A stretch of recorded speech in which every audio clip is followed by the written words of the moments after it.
କ'ଣ ଆପଣ ଝିଅ ପଟେଇବାକୁ ଚାହୁଁଛନ୍ତି? ତେବେ ବରପତ୍ରରେ ଗୋଟିଏ ରସୁଣ କୁଲା ରଖିଦିଅନ୍ତୁ। ଗ୍ୟାରେଣ୍ଟି ଦେଉଛି ସେ ଝିଅ ଆପେ ଆପେ ପଟିଯିବ।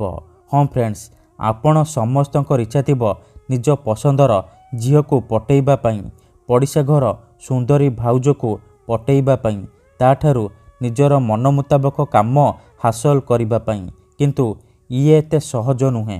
ଏଥିପାଇଁ ଆମର ତନ୍ତ୍ରଶାସ୍ତ୍ରରୁ ମୁଁ ଆଜି ଆପଣଙ୍କ ପାଇଁ ବରପତ୍ର ଆଉ ରସୁଣ କୁଲାର ଏମିତି ଏକ ଘରୋଇ ବଶୀକରଣ ନେଇ ଆସିଛି, ଯାହାକୁ ଆପଣ କରିଦେଲେ ସୁନ୍ଦରୀରୁ ସୁନ୍ଦରୀ ଝିଅକୁ ମୁହୂର୍ତ୍ତକ ଭିତରେ ପଟେଇ ପାରିବେ। ପଡ଼ିଶା ଘର ଭାଉଜଠାରୁ ନିଜର ମନ ମୁତାବକ କାମ ହାସଲ କରିପାରିବେ। ଏହି ବଶୀକରଣ କରିବା ପାଇଁ ଆପଣଙ୍କୁ କୌଣସି ପ୍ରକାର ମନ୍ତ୍ରତନ୍ତ୍ର କରିବାକୁ ପଡ଼ିବନି କିମ୍ବା କିଛି ବି ପଇସା ଖର୍ଚ୍ଚ କରିବାକୁ ପଡ଼ିବନି। କେବଳ ଗୋଟିଏ ବରପତ୍ର ଆଣିବେ ଆଉ ଗୋଟିଏ ରସୁଣ କୁଲା ଆଣିବେ। ତାପରେ ମୁଁ ଆପଣଙ୍କୁ କିଛି ପ୍ରୟୋଗ ବିଧି ଶିଖେଇବି। ଆପଣ ସେହି ପ୍ରୟୋଗ ବିଧିକୁ ଠିକ୍ ଭାବରେ କରିଦେବେ। ତାପରେ ଦେଖିବେ ଯେଉଁ ଝିଅ ଆପଣଙ୍କୁ ଭାव ଦେଉନଥିଲା ସେ ଝିଅ ଆପେ ଆପେ ପଟିଯିବ।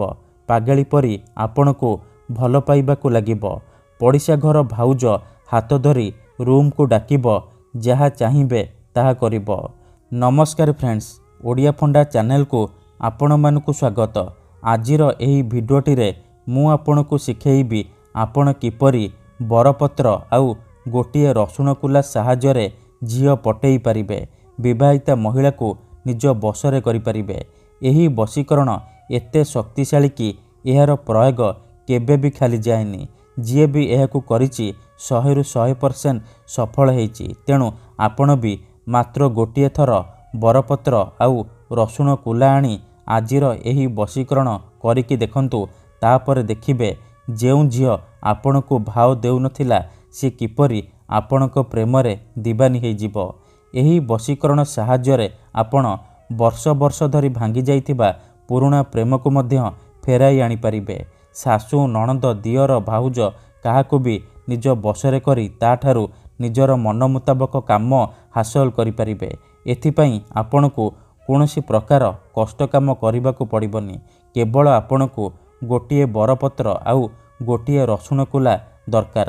ଆଜ୍ଞା ହଁ, ଠିକ୍ ଶୁଣିଲେ, ଗୋଟିଏ ବରପତ୍ର ଆଉ ଗୋଟିଏ ରସୁଣ କୁଲା ସାହାଯ୍ୟରେ ଆପଣ କାହାକୁ ବି ନିଜ ବଶରେ କରିପାରିବେ, ମୁହୂର୍ତ୍ତକ ଭିତରେ ପଟେଇ ପାରିବେ।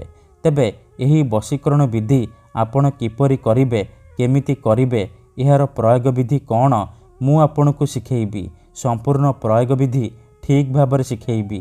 ଜାଣିବା ପାଇଁ ମୋର ଆପଣମାନଙ୍କୁ ଅନୁରୋଧ କି ଆପଣ ଭିଡ଼ିଓଟିକୁ ପୁରା ଧ୍ୟାନ ସହିତ ଶେଷ ପର୍ଯ୍ୟନ୍ତ ଦେଖିବେ।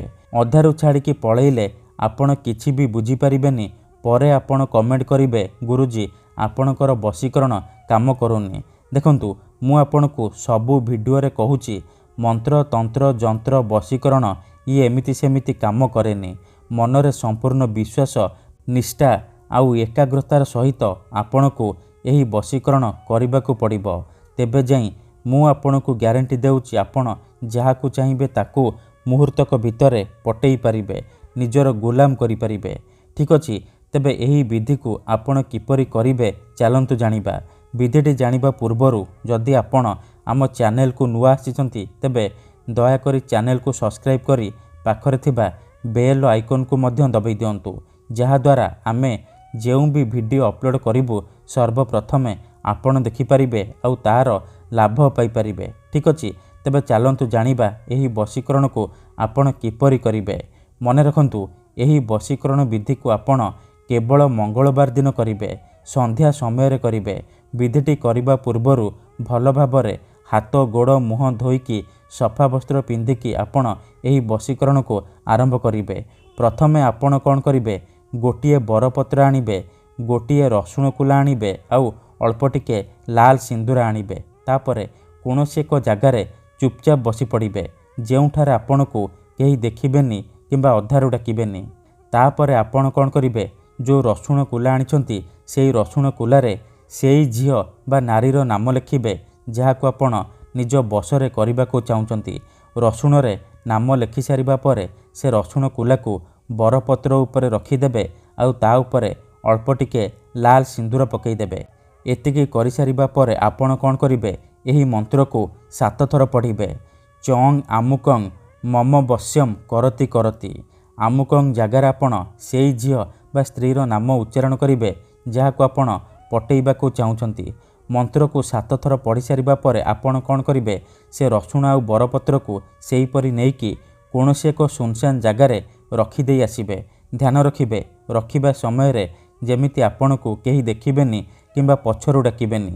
ଏତିକି କରିକି ଦେଖନ୍ତୁ, ଗ୍ୟାରେଣ୍ଟି ଦେଉଛି ଯେଉଁ ଝିଅ ବା ନାରୀ ପାଇଁ ଆପଣ ଏହି ବଶୀକରଣ କରିଥିବେ ସିଏ ଆପଣଙ୍କ ପ୍ରେମରେ ଦିବାନୀ ହୋଇଯିବ। ଧନ୍ୟବାଦ।